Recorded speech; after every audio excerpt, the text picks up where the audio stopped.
जोंनि सेबा बर्डआ completely totally फेलार जादों।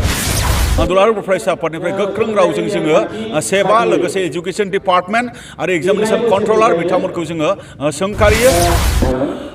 दुलाराय बर' फरायसा आफादा दिनै माने सारा आसामाव मोनफ्रोमबो जिल्ला मावखुलि लोगोसे मोनफ्रोमबो माने महकुमा मावखुलिनि लांगोनायाव बे 1 घन्टानि धरना हाबाफारिखौ लादों आरो लानायनि गुबै थांखिया जाहैबाय आथिखालाव सोलिबाय थानाय 2023 मायथाइनि एसएसएलसि आनजाद बे आनजादनि कुइसन पेपारा खनसेनि उनाव खनसे मोनसेनि उनाव मोनसे जेबायदि मोनसे लिक जाबाय थानाय जे जोंनियाव नोजोराव गोग्लैदों।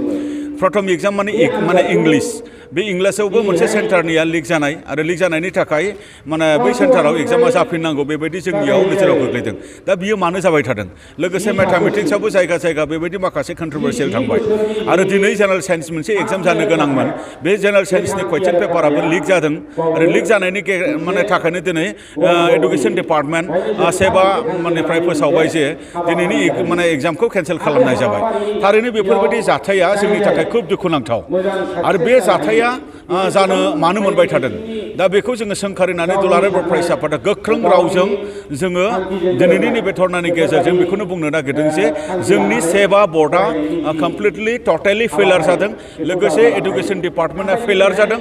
बिथांमोना एग्जामिनेशन माने कन्डाक्टनि जिखिनि मेकानिजम खालामनाय बेवहाय बिथांमोना फेलार जादों आरो बिथांमोना मा होनदों बिनि थाखायनो कुइसनफोराबो लिक जानो मोनदों। बिनि थाखाय दुलाराय बर' फरायसा आफादनिफ्राय गोख्रों रावजों जोङो सेबा लोगोसे एजुकेशन डिपार्टमेन्ट आरो एग्जामिनेशन कन्ट्रलार बिथांमोनखौ जोङो सोंखारियो।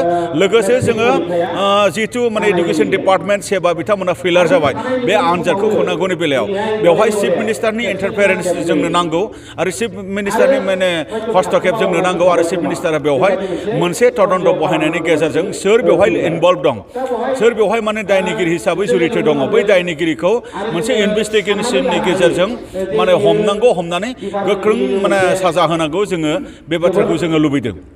दा मानो होनोब्ला मेट्रिक आनजादा सासे फरायसानि थाखाय बियो मोनसे केरियारनि मोनसे लाइन बा मोनसे केरियारनि लाइफ लाइन होननानै जोङो मिथिगौ। मानो होनबा मेट्रिक आनजाद पास जाखांनायनि उनावनो सासे फरायसाया हायार इडुकेसन लानो थाखाय बा गावनि केरियारसिम थांनो थाखाय सोरबा साइन्सआव थाङो सोरबा कमार्सआव थाङो सोरबा आर्ट्सआव थाङो सोरबा टेक्निकेल डिप्ल'मायाव थाङो सोरबा इन्जिनियारिं डिप्ल'मायाव थाङो। नाथाय बे एग्जामखौनो लानानै एडुकेशन डिपार्टमेन्टनिफ्राय बा माने मा होनदों एडुकेशन माने जोंनि माखासे अफिसार्सफोरनिफ्राय जिखिनि मोनसे खेलथेमालि खालामबाय थानाय बे खोब लाजिथाव जादों। फरायसाफोरनि इयुनखौ लानानै बिथांमोना गेलेनो नाङामोन आरो फरायसाफोरनि भबिष्यतखौ लानानै बिथांमोना गेलेनो नाङामोन।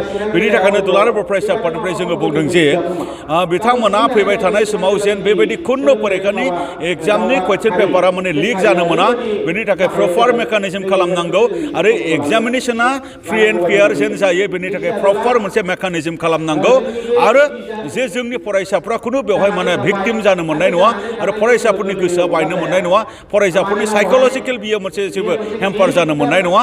दा बेनि थाखाय जोङो दिनैनि नैबे धरना हाबाफारिजों जोङो फोरमायदों। गोजोन्थों।